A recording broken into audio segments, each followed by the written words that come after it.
quick pause real fast. If you're watching this and you're not subscribed yet, you're part of the 80% that keeps coming back but hasn't hit that button.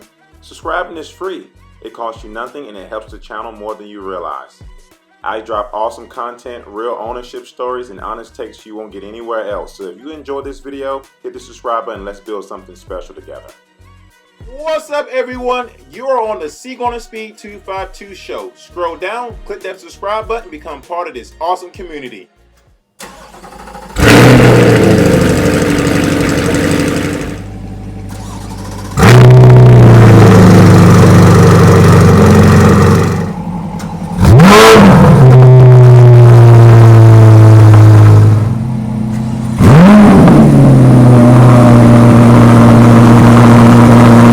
What's up, guys? Welcome back to the channel. Welcome back to another episode of C8 Speed 252. And I want to thank each and every single one of you for pushing that play button today. As you guys know, this is a Sunday episode, which you guys have all grown to love and love to watch. So give this video a thumbs up, hit that subscribe button, anyone on your phone, screen, or tablet. Yeah, you. I'm talking to you. Thank you. Today, you're in for a great episode. So if you want to get your car or Corvette on the channel on the Sunday episode, send me an email because I would love to have you. With that being said, I got a great video in store for you all and a lot of people that helped bring this video together. But what's your name? I'm Harlan Charles. I think everybody knew who this guy is. Nice to have you, my friend. Thanks for having me. Absolutely. So I don't know if you know anything about any of these cars over here, but No. I'm going to ask you some questions and see if you do. Okay. Tell me, what is this car you standing in front of? This is my car. Okay. This is my 2025 Stingray. I've had it about a year. Okay. Got 27,000 miles. 27,000 is a lot of miles. Yeah, it is. I guess you really are driving it, huh? You're not going to be one of those guys who let it sit in your garage and just Exactly. collect dust, huh? This is my car, everyday car, all year, rain, snow, sleet, whatever it takes. Here, you know, we're here out in beautiful California. Okay. Getting out of the Michigan winter. All right. Having a great time here and just enjoying life. I mean, I worked on Corvettes. A lot of people that may or may not know, but I worked for General Motors for 37 years. Man. And worked on the Corvette specifically for 24 years as the product manager. Okay. And now's my time to just enjoy them. Enjoy drive them. Gotcha. Why did you go with the white color? I'm just curious. You know, I always loved the white. I have my first Corvette, I still have it. It's a 1990 white with a blue interior. Okay. So I got the bookends, the new 25 with white and blue interior to match it. And it's a full circle. So I got, before I even dreamt of working on Corvette, I had just started working at GM Design Center. Sweet. And I spent all my money on that car back then. And now I got this beautiful one here, and it's been great. Been out to the West Coast twice. Okay. Been to Florida twice. Okay. Been to DC, Virginia area. Been to Canada. So you're driving. Been coast to coast, Gulf Coast, Atlantic, Pacific, all over. So show us a little bit about your car, my friend. Like, you got the blue interior, you got the blue seat belts, you got the convertible. Yeah, I got the convertible. It's Okay. a Z51 package. Z51 package, all right. Which I like. It's got the newer wheels that came out in 24. So I was told, my good friend Wendy Miller told me there's only 10 25 white blue convertibles that were made, Stingray convertibles, and this is the only one with these wheels. Okay. So it's one. I just lucked out. It's 1 out of 1. Nice. It's always fun to have. But you know what? I've been just enjoying it, driving it all the time. I've been lucky enough in my career. I drive all the models. Sweet. You know, I've gotten to drive them all long trips. But you know, for an everyday car that I'm going to use for everything, rain or shine, winter, all this driving, long distances, I think this is really a great package. Sweet. You know one thing? I think everybody says their Corvette's a one-on-one. They probably, everyone really, you know, probably is in some way. That's true. That's true. Why did you get the Z51 package? I like the, you know, a little bit tighter handling. Okay. You know, the ride, it still rides great, but I like the handling, a little bit bigger brakes, cooling, you know, just to have I haven't tracked it or anything, but it's not, you know, we all like to know that we can. That's if we true. wanted to. The one modification I did do for the Michigan winter this year, I did put on the all-season tires. Sweet. And it's been great on all weather conditions. Have you driven your Stingray in the snow? Oh yeah. No issues. No. Wow. It's been all good. You're a brave guy. Yeah. Again, it's really my, I do have my older Corvette, but this is my car I drive every day. Sweet. Which Corvette generation almost didn't happen? Okay, so if you go in your Corvette history, I mean, you could argue the original almost didn't happen, but I think the one that was really close to not happening was the... All right, listen up. This is huge. Lance Miller, yes, the host of Corvette and Carlisle, is doing something incredible. He's giving away a 2026 Corvette ZR1 with the ZTK package, one of the most insane Corvettes ever built. But this isn't just about winning a car. Lance Miller lost his father to amyloidosis, a disease that often goes undiagnosed until it's too late. This giveaway is his way of giving back, funding research, raising awareness, and literally saving lives. So when you enter, you are not just buying tickets. You are helping families, you are helping doctors detect it sooner, you are helping save lives. And any amount helps, every ticket matters. To enter, click the link down in my pinned comment section or use the QR code on the screen. Click Donate Now to enter, and my discount code CGSpeed50 is already applied for you. Pick how many tickets you want, enter your name, click Continue, and just like that, you have made a difference in so many people's lives. You could win a 2026 ZR1, and no matter what, you have saved a life. You guys are amazing, and let's do this all together. The not happening was the 5th generation. The 4th generation had run a long time. Okay. And there were a lot of concerns that the Corvette couldn't be made into a profitable business. They had a lot of the imports coming in, from all over. And there's a whole book on it. All Corvettes Are Red, about that story. But there was a point where the Corvette was technically canceled. Wow. And it took a lot of hard work.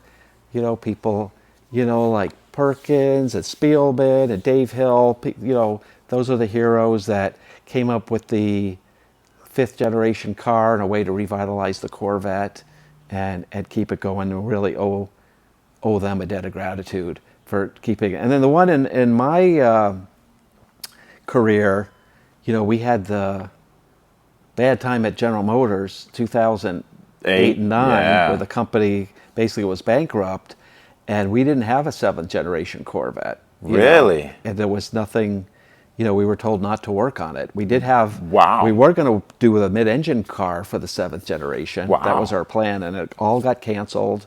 I did not even know that. Yeah, and but when the company got started again, even there was a lot of people that were Corvette fans. They go, "Why aren't you guys working on the next generation?" Okay, let's go.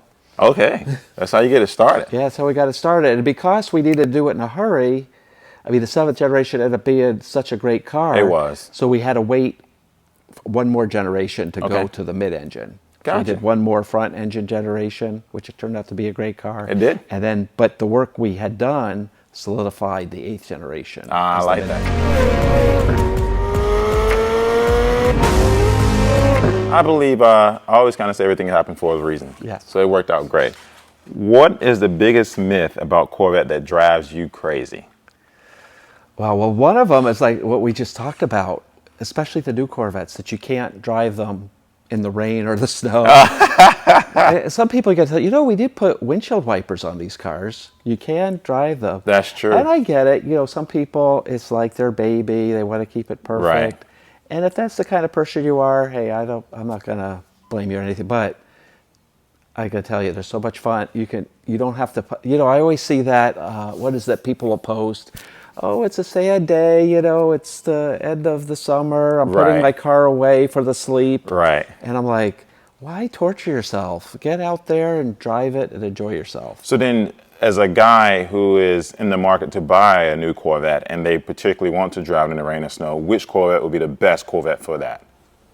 Well, obviously the E-Ray is the best. Okay. The E-Ray is the best with its all-wheel drive. Okay. All-season tires. The All right. Stingray is not bad because I've been driving it as well. Okay. But the E-Ray with the all-wheel drive.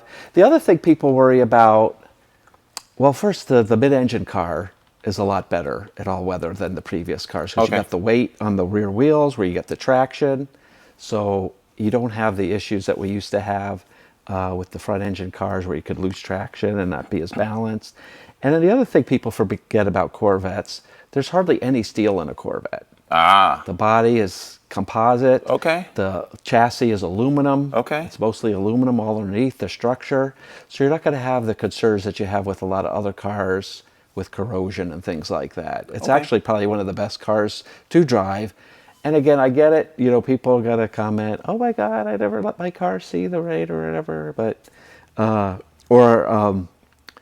know, they don't realize that every car at the factory is water tested. Yeah, that makes in a sense. booth, they call it the hurricane booth. Right. So your car has seen rain and lots of it, or water anyway. But no, you know, there's just different parts of the hobby, I guess, with Corvette, and I've always been more the driver.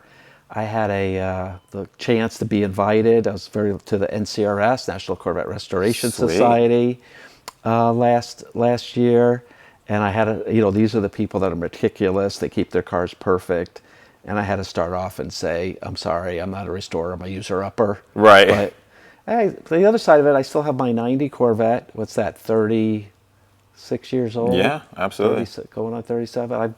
I drove it, and it's still running, still Nice. good. They last. what You would just got to you- take care of them. What is one of the things about the E-Ray you think people should know?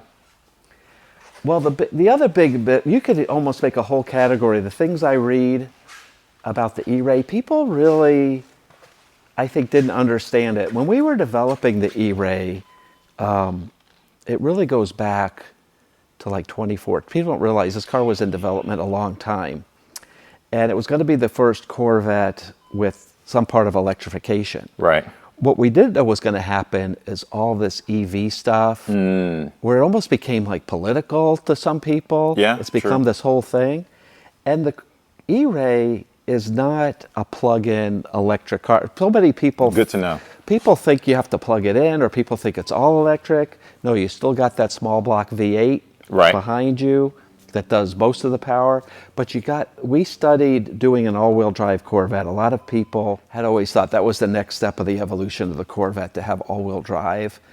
Not for just all-weather, but for the handling and performance as well. And actually the incredible traction you get, 0 to 60 at quarter-mile time. For sure. And it was more efficient, way more efficient, than using a mechanical all-wheel drive system to do the system we had, which is this quick battery charge and a very compact electric motor in the front of the car, which actually does, you know, you still have your front storage. A lot of people think That's true. not there. It still has the front storage in the front, and it really makes it a great all-purpose Corvette. You know, we coined the term, this is the Swiss Army knife of Corvettes, because it can do everything. It's a comfortable car for trips. It could go in the different weather. It's a great 0 to 60 car. It could be a track car. It could really do it all. That makes that's sense. what the E-Ray is great at. And you never have to plug it in. You just put gas in it like your normal car. It gets good. The electric motor can actually help fuel economy as well, even though our primary mission was performance. Right. And I think there's a lot of myths out there about the E-Ray. It gets really controversial, and I don't understand why so much. It's still a Corvette, and it still does everything you want a Corvette to do. I think people should think of it as, you know, the all-wheel drive Corvette. I do all this EV controversy came like well after we were developing this car. Right. And if you look at the top supercars, you know, from McLaren, Ferrari, Porsche 918, they have hybrid powertrains. They do. And that's what we were going after. That makes sense. And this is a car, those cars are way more expensive than this car. And this car, in most cases, is faster and better than those. That makes sense. I feel like I've heard things where people were concerned about the battery in the E-Ray. And I tried to explain from the things I've heard, that the battery has been tested in other previous generation vehicles, like the Volt. Yeah, there's a 100,000-mile warranty on the battery. Wow. Like 8 years. I did not know that. Yeah. Because we were, wanting people not to worry about it. And because the battery isn't the primary, the battery's an assist. Right. That, it's just quickly charges and discharges. It's not like the primary motivation for the car.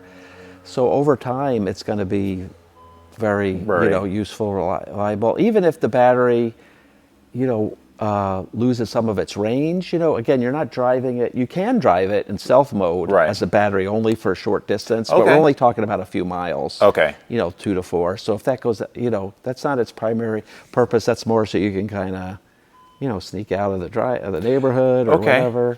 Be quiet, not wake the neighbors, stuff like that. But it's also kind of fun to use. Like I would use it, like if you go to if you're traveling, you go to like one of the truck stops and you get gas and then you just want to park the car to go inside. Yeah. I like to use it just for that, just to drive it like the 50 yards or whatever to park it, without having to start it back up again. That makes sense. I had a follower ask me a question once and I couldn't answer it for them.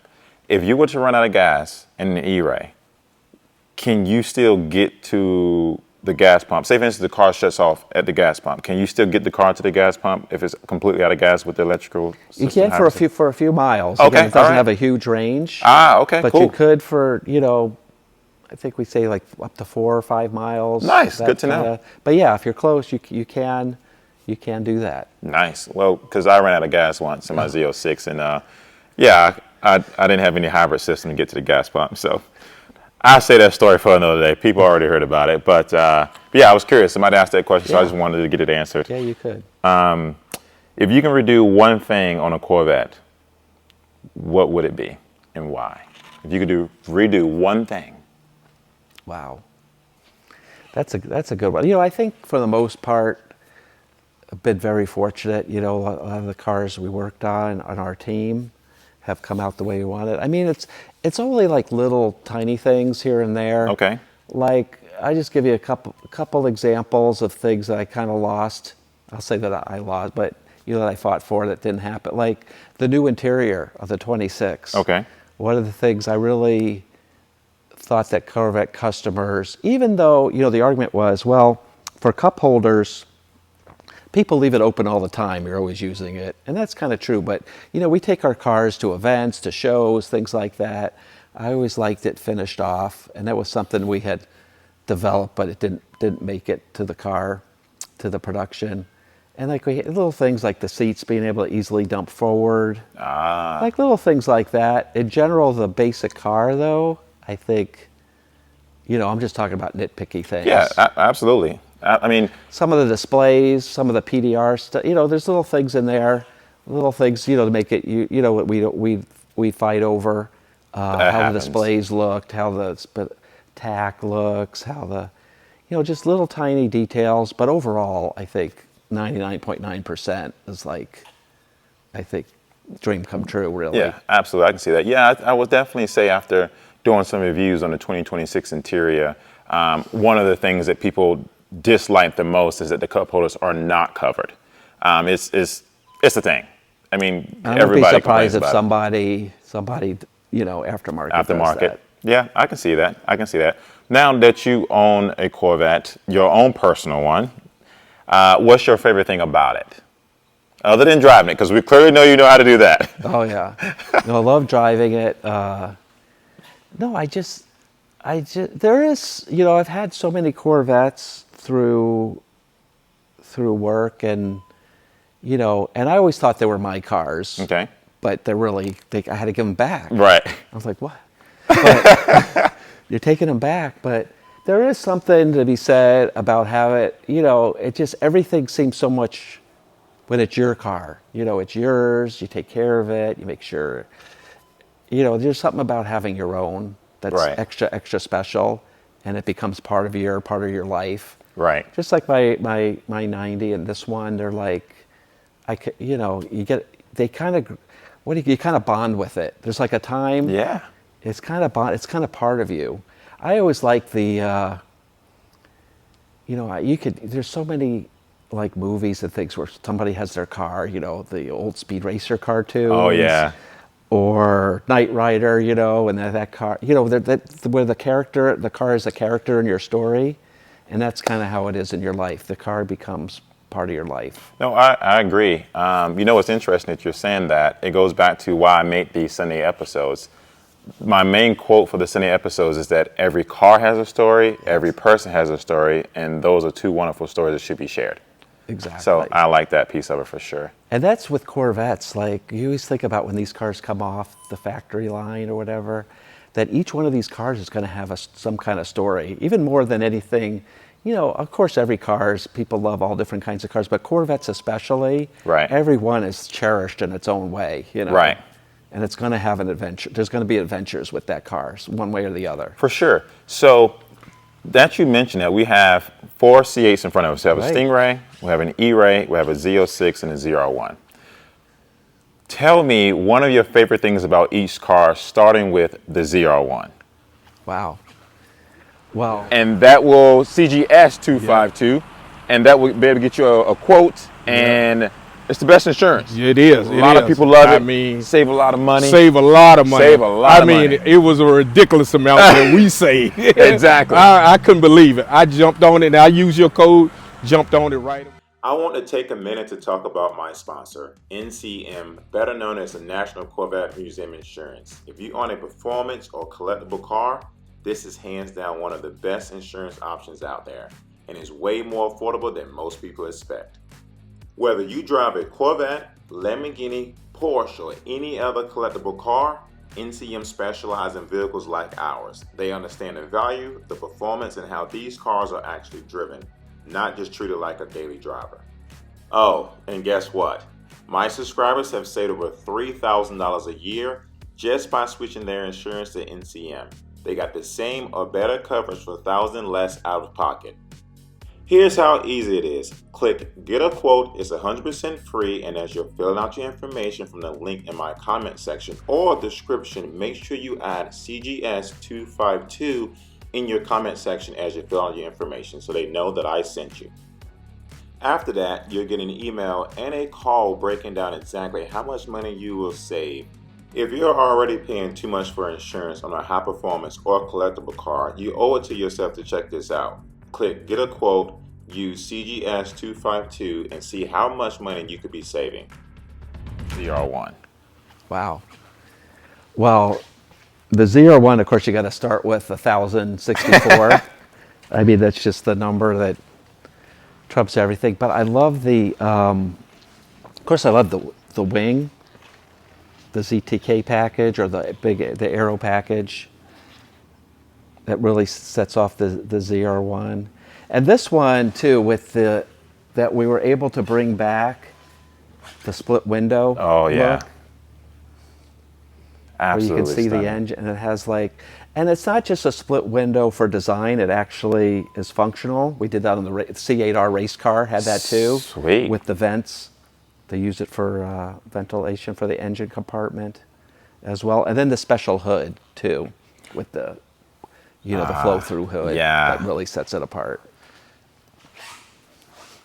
This is definitely different. And it's funny because a lot of Z06 owners is going to hate me for saying this, but they're now adding this to their car. And I'm like, no, this should just stay at the ZR1 level and just keep it there. I just like it the way it is. I like the car to look different, and this is different, and it should stay in the ZR1. My personal opinion, but it's not my car. Right. So, And that's a common thing throughout Corvette history. Like people want, I mean, when the Z06 came out in the 5th gen, people wanted the wheels from the Z06. They put them on the standard Corvettes. Right. And stuff it's always, you want the Big Brothers parts. Yeah. Oh, yeah. Good point. Good point. Good point. But the engine, you still got that twin turbo. Yeah.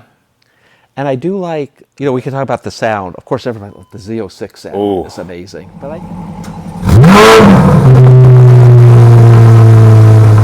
think the ZR1, although not quite as high strung,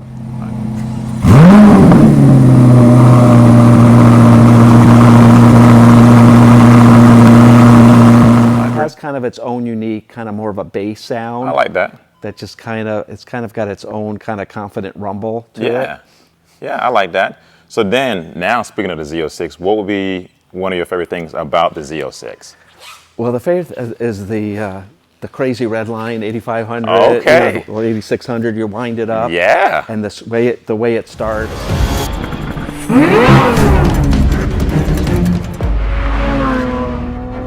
Because I had, I think I was telling you the story. I had an E-Ray for a while. Right. Loved the E-Ray.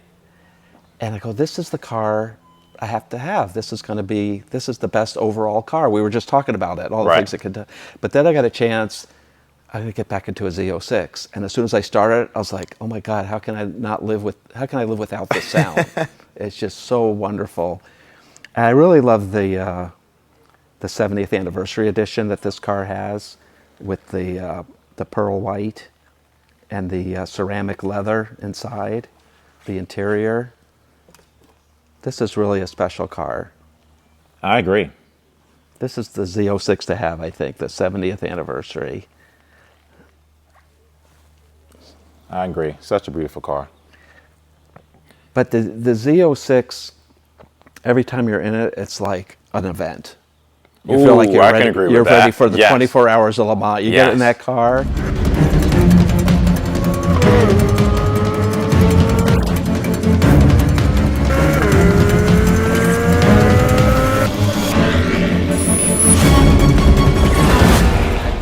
You start it. You can't just you can, but it feels weird just to cruise around in it. You feel like I need to wind this up. Yeah. It kind of I feel like it forces you to drive it based off the sound of the car. You feel like you just have to hear it. And the only way to hear it is to punch it every once in a while. Yeah, I feel like I should be driving the C8R. That was a good when they came out saying the Z06, that trailer when it was like the Z06 and the C8R and he was walking from the car to car, I was like, that was pretty good. Oh yeah. Yeah, it was pretty good. And how they revved the exhaust and then the sound, it made it intimidating. It was like, it made it sound like you needed to get one of these. Oh yeah. So great job on that for sure. What would be your favorite thing about the E-Ray? Well, my favorite thing about the E-Ray is just, it's like everything. It's just like we were talking about before. It just does everything so well. Again, it's just so it's kind of in some ways it's different than the Z06. A lot of people question the cars really have different personalities. Right. The E-Ray, the E-Ray has the low end torque. You got that low end torque off the line all the time. It's very easy to drive on the road. You don't have to wind it up. It's more like just comfortable, go. It's a great trip car. Yeah. Again, we talked about the weather capability.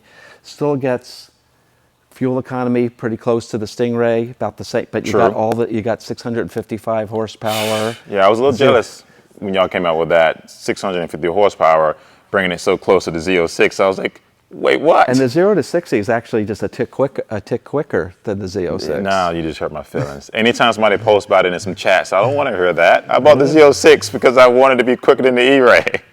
But there's we always come up with different analogies. One of the ones I like Star Trek. I don't know if you watch Star Trek, but to me it was kind of like Kirk and Spock, where Kirk was real emotional. Right. He's loud. Ready, aggressive, and Spock was kind of logical, scientific. Still strong. Right. We always thought these are like the Kirk and Spock cars.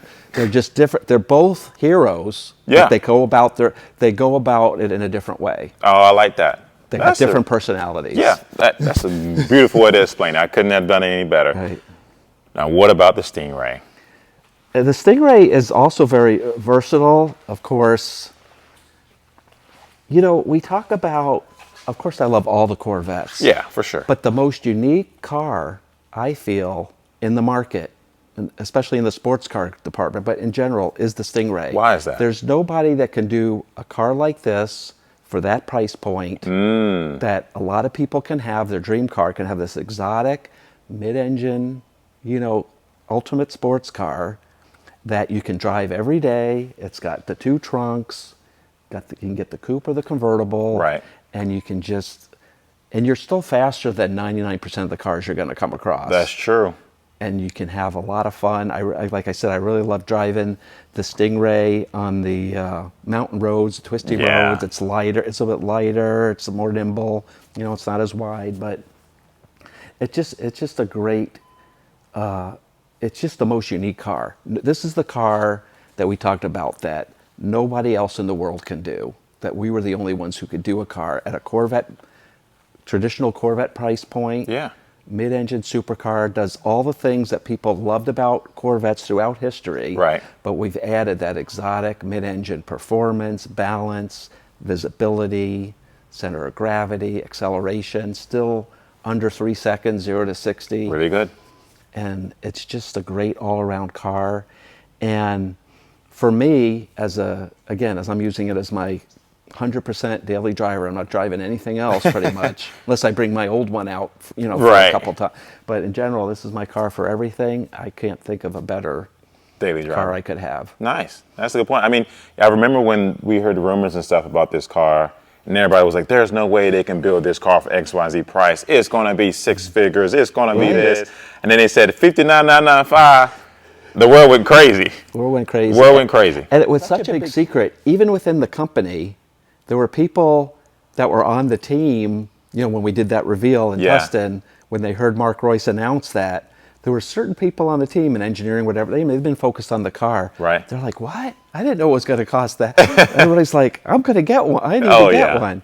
I had a guy I work with, millennial generation. You know, his biggest moment, he said, to that point was when he watched the iPhone introduction. Oh yeah. Back when was that? 2007. Oh yeah. Steve Jobs. He goes, that was such a big deal. He goes, this tops that. He goes, this tops that. I got to get a Corvette now. Yeah, I mean, because truly, I mean, people are already starting to say that the C7 was not the hard working man car anymore. And then people automatically assumed that this was going to be the case with the C8 Stingray, and then come to find out that it wasn't. And then, I mean, dealerships went nuts with deposits here, deposits there, deposits here, deposits there. And you guys were like, we got you again, right? We gave you something bigger and better and faster. So. And the other thing, too, I liked about it was, you know, a lot of the, I guess the generation even older than me, they'll talk about, you know, one of the greatest Corvettes was the 63 Corvette. Really? The split window. That's where, like a lot of the, that generation, the people we see a lot at the museums and everything, that have been the longtime Corvette fans. They go, I remember when I was a kid when that came up and I loved. So what we wanted to do was recreate that in 2020 for the new generation. Nice. So they would have their Corvette moment that now this is my Corvette. The other ones were the ones my dad liked. Right. This is the one that, I'd heard that from a lot of people. This is the one that I like. Okay. And it's very hard to change a car or change a product to this extent.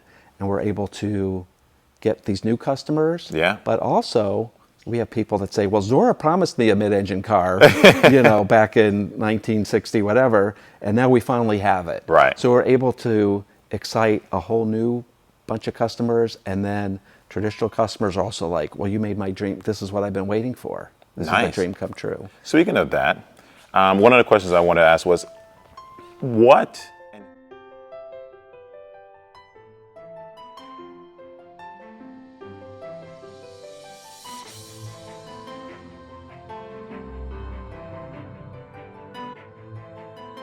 You want to save yourself $800 off your brand new set of wheels for your Corvette? This is how you do it. What's up, Corvette family? Listen up. You think your ride turned heads now? Wait until you throw on a set of Forged Light wheels. I got a set of Forged Light wheels on my Corvette, and I can tell the difference is insane. They are strong, lightweight, and built to perform. Whether you got a Stingray, E-Ray, Z06, or the new Z01, they can do all make and models from C1 all the way to C8. Forged Light got you covered.